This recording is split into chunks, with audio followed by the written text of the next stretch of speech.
View এর record, তবুও বিতর্কে হ্যারি পটার। অভিনেতাকে হত্যার হুমকিও দিয়েছেন। দীর্ঘ প্রতীক্ষার পর আবারও ফিরেছে Harry Potter and the philosophers স্টোনের জাদুকরী দুনিয়া। এই ছবিও ম্যাক্সে প্রকাশিত নতুন সিরিজের ট্রেলার মাত্র 48 ঘন্টায় 27 কোটিরও বেশি ভিউ পেয়ে গড়েছে রেকর্ড। কিন্তু টুইস্টটা এখানেই, ভিউ যতই বাড়ছে ততই বাড়ছে সমালোচনা।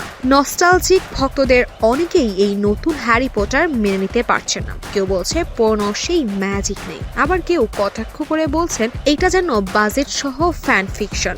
সবচেয়ে বেশি বিতর্ক সেভারাস স্নেইপ চরিত্রকে ঘিরে। প্রয়াত কিংবদন্তি অ্যালান রিকম্যানের জায়গায় নতুন মুখ পাপা এসিয়েদোকে মানতে পারছেন না অনেকেই, আর এই ক্ষোভ এবার ভয়ঙ্কর রূপ নিয়েছে।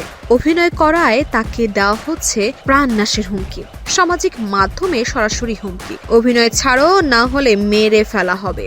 এমন পরিস্থিতিতে অভিনেতাদের এই বিশেষ নিরাপত্তা জোরদার করেছে এই ছবিও। তবে সবকিছুর পরেও দমে যাননি পাপা এসিয়েদো। তিনি জানালেন শৈশবে নিজের মতো কাউকে এই জাদুর দুনিয়া দেখতে চেয়েছিলেন, এবার সেই স্বপ্নটা নতুন প্রজন্মের জন্য বাস্তব করতে চান।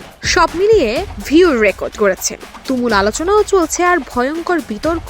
সবকিছু মিলিয়ে নতুন হ্যারি পটার এখন সোশ্যাল মিডিয়ার হট টপিক।